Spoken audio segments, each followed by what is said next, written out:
Can a country under security pressure choose ownership over dependency? It has. Something quiet is unfolding in Burkina Faso. At a time when the country is navigating security pressure and geopolitical scrutiny, its government is not announcing dramatic nationalizations or staging confrontations. Instead, it is moving through decrees, ministerial approvals, and boardroom negotiations to increase its stake in a projected mega gold mine. A 25% equity shift is being examined, not in chaos, but in procedure. And this is happening in the same period that national gold output has climbed to a record 94 tons. A foreign-listed mining company remains publicly calm. Operations continue. Production is unaffected. No arbitration threats dominate the headlines. So what exactly is being recalibrated? Let's find out.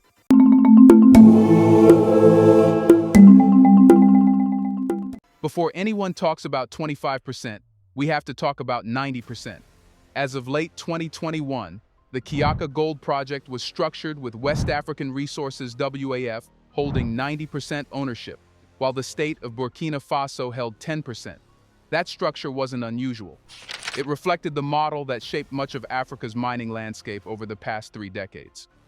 Foreign capital carries financial risk, foreign firms operate the mine, and the host state receives royalties plus a minority free-carried stake. On paper, it looked balanced, but balance depends on perspective.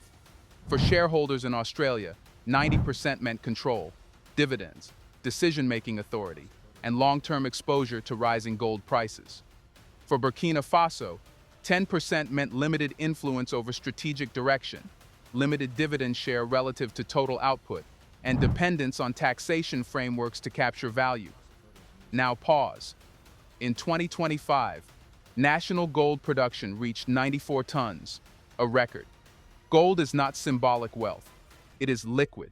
Now, Ibrahim Traore has led Burkina Faso to its biggest gold year on record, 94 tons in 2025. Globally priced and strategically valuable. When output rises to that level, the underlying ownership ratio becomes more visible. Because 90% of something expanding rapidly is far more significant than 90% of something stagnant. This is where the generational logic begins.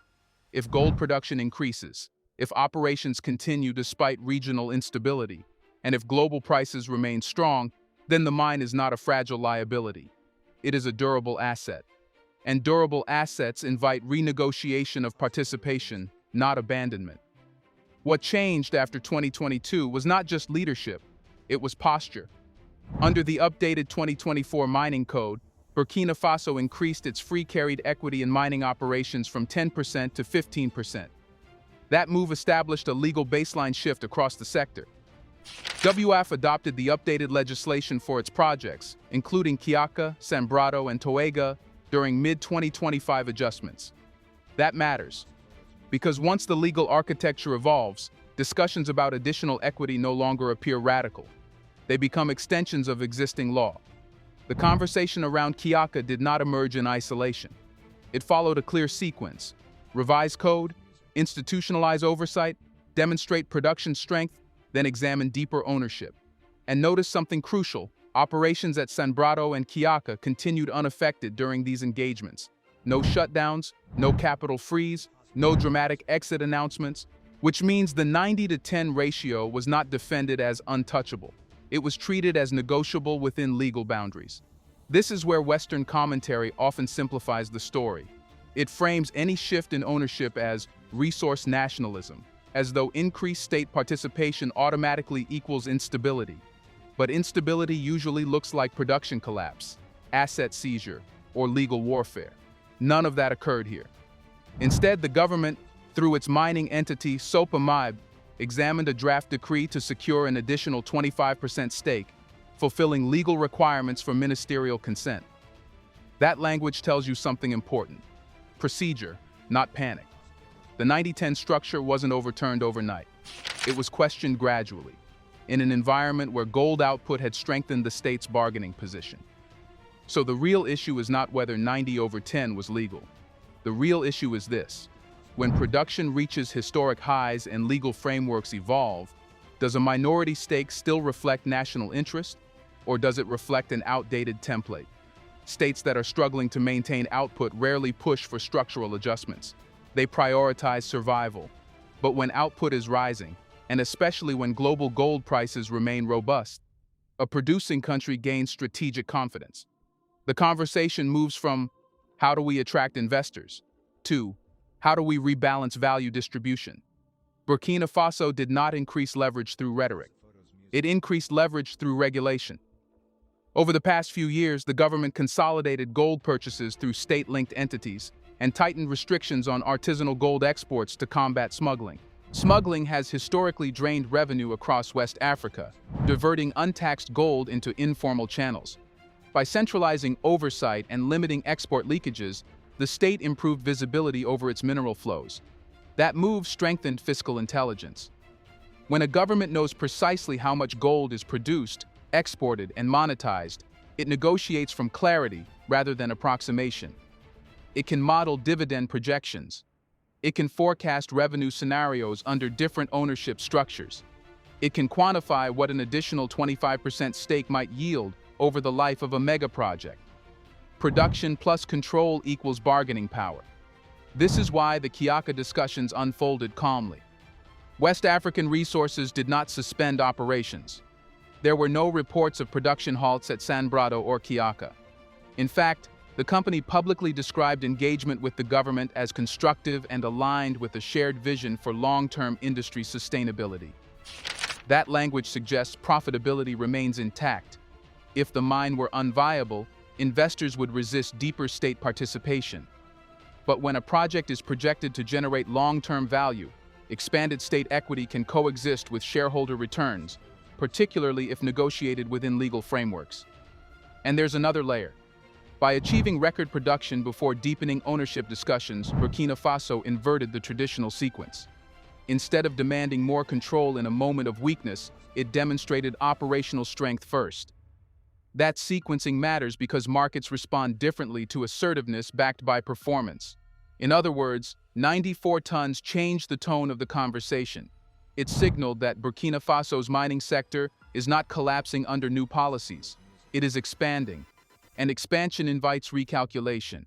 So here's the question that naturally follows. If production gave the state leverage and regulatory tightening improved fiscal control, why did the government focus specifically on Kiaka instead of renegotiating every major gold asset at once? The answer to why Kiaka became the focal point lies in strategy, not symbolism. When a government wants to reshape an industry, it does not start by shaking the entire system at once. It selects a pressure point, a project large enough to matter, but structured enough to negotiate. Kiaka fits that description. Kiaka is not a small exploratory site. It is a projected mega gold mine with long-term output potential and significant capital investment behind it. That makes it economically meaningful.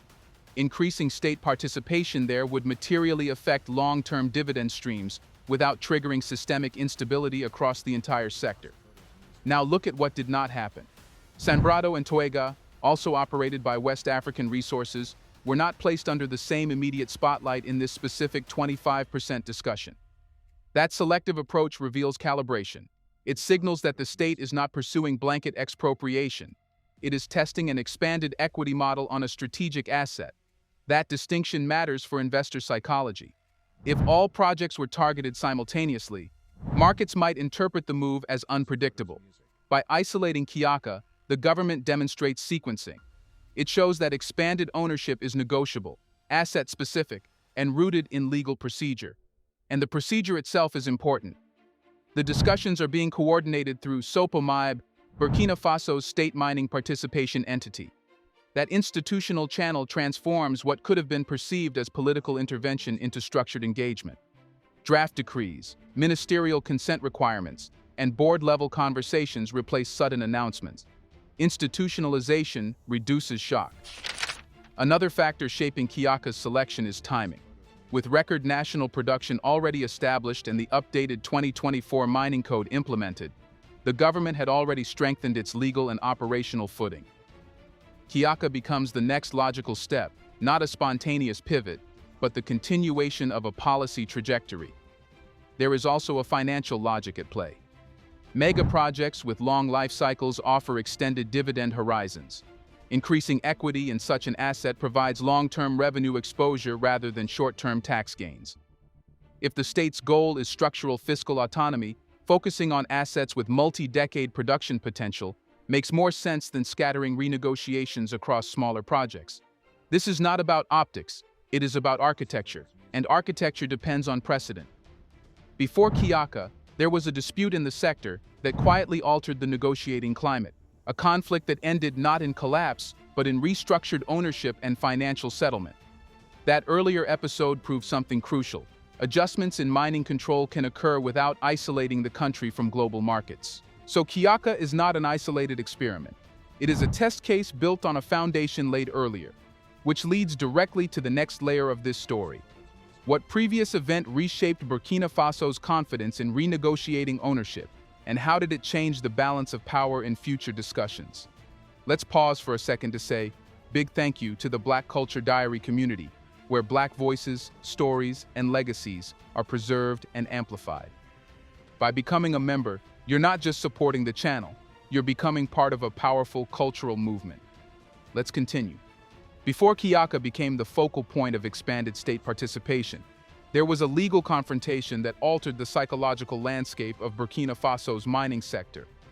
In 2024, a dispute involving Endeavour Mining and Lilium Mining reached a resolution through a negotiated settlement rather than prolonged international arbitration chaos.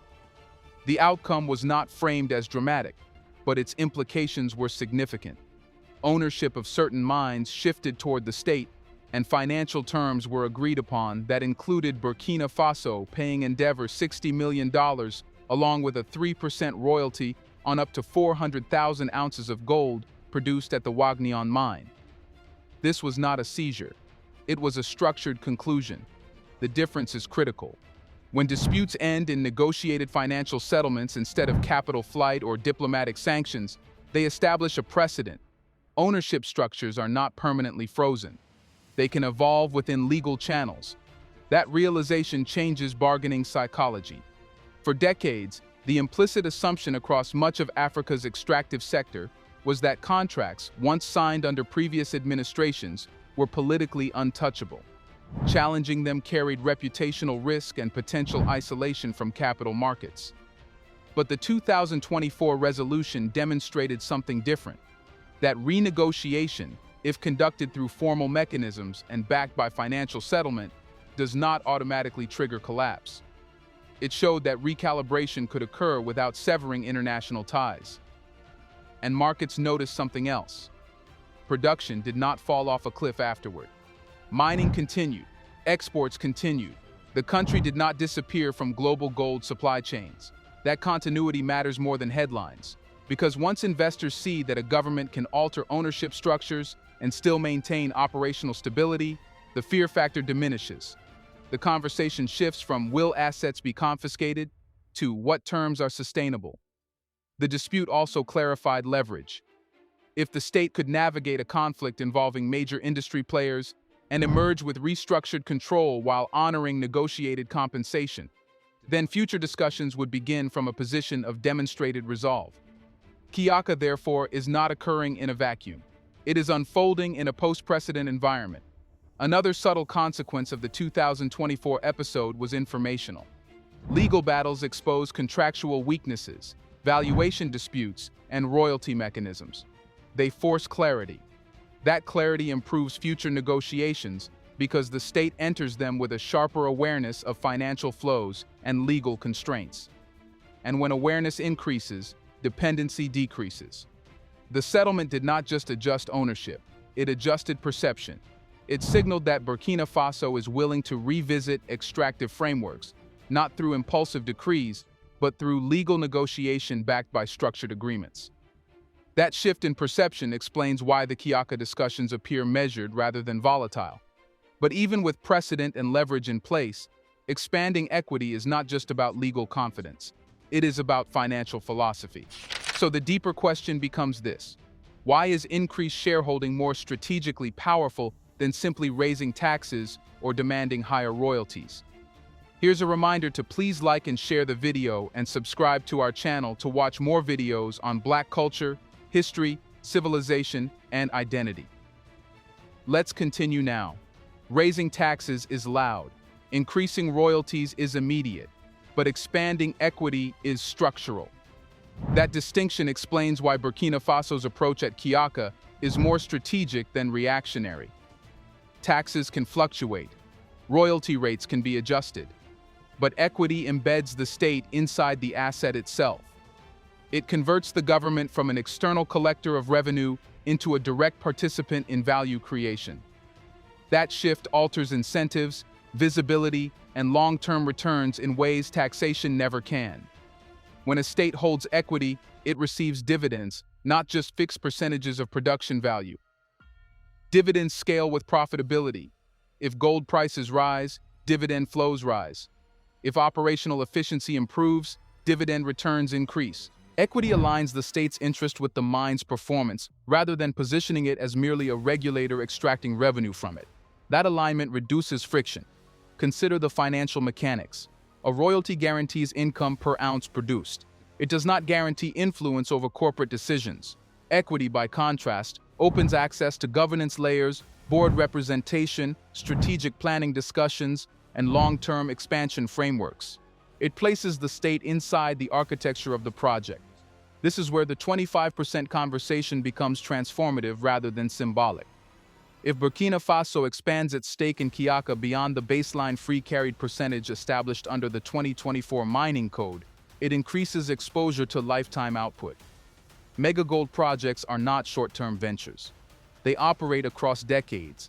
Even incremental equity adjustments compound significantly over time, and this is happening in a period of strong gold pricing. That matters because long-term commodity cycles amplify equity value more than they amplify royalty adjustments.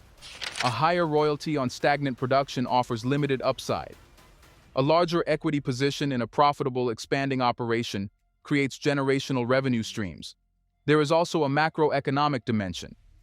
In a region navigating security expenditures and shifting geopolitical alignments, autonomous revenue becomes strategic insulation. Dividend flows tied to sovereign equity reduce reliance on external financing. They decrease vulnerability to conditional lending structures. They expand fiscal breathing space. Equity is resilience. Globally, states that control strategic resources often prefer equity models. Norway's energy structure, Gulf sovereign participation in hydrocarbon assets, and state-backed holdings in Asia reflect the same principle. Ownership secures long-term leverage. The difference lies in narrative framing. When Western or Gulf states retain equity in strategic sectors, it is described as prudent management. When African states pursue similar adjustments, it is labeled nationalism. Yet the financial logic remains identical. And here is the generational layer. Young Africans are not only debating ideology, they are studying models. They are observing how mineral wealth funds are like sovereign wealth funds elsewhere. They are calculating opportunity cost. They are asking why dividend participation should be capped at minimal levels when production records are being set. Equity answers that question differently than taxation ever could. It says participation, not permission. So if increased ownership enhances fiscal autonomy, aligns incentives, and compounds value over time, then the final issue becomes bigger than Kiaka itself. What happens if this model proves sustainable? If production continues, investors remain engaged, and state revenue expands without isolation? If the Kiaka equity expansion holds, if production remains stable, if dividends rise, if investor engagement continues, then the real impact will not be measured only in ounces or percentages. It will be measured in replication, because successful policy travels. Burkina Faso is not operating in isolation. It sits inside a Sahel region that has already been redefining its political and economic posture. Mali is adjusting its mining code. Niger is recalibrating its resource agreements. Across West Africa, governments are re-examining extractive contracts signed in different eras under different pressures. What makes Kiaka significant is not confrontation. It is calm. There has been no abrupt mine closure, no international legal explosion, no mass investor withdrawal. Instead, there has been procedural engagement through SOPAMIB, draft decrees reviewed at the Council of Ministers, and public statements from West African resources describing discussions as constructive. That calm changes perception. If expanded state participation can coexist with operational continuity, then the argument that sovereignty disrupts investment weakens. The traditional warning has always been clear. Increase ownership and capital disappears. But the capital has not disappeared. This is where the generational shift becomes undeniable. Younger African policymakers, analysts, and entrepreneurs are not rejecting global markets. They are questioning asymmetry within them. They are not advocating isolation. They are demanding recalibration. And recalibration does not require burning bridges. It requires renegotiating ratios. Kiaka becomes proof of concept. If dividend flows increase into the national budget over time, those funds can be allocated toward infrastructure, security stabilization, and local processing capacity. The government has already indicated interest in expanding domestic value addition. Greater equity enhances leverage to push for downstream processing instead of exporting raw material indefinitely. Control at the mine level influences control across the value chain. And there is another layer: bargaining power beyond gold. When a state demonstrates that it can negotiate structured equity adjustments in one major project, it signals to other operators that frameworks are evolving. It normalizes discussion. It reduces the shock factor of future recalibrations. That normalization is powerful because it shifts the baseline expectation. For decades, the baseline was minimal state participation and heavy reliance on royalties. If Kiaka succeeds, the baseline changes. Equity becomes part of standard negotiation rather than exceptional demand. The West may frame this as resource assertiveness, but from Ouagadougou's perspective, it is portfolio management. The gold remains in the ground. The global market remains accessible.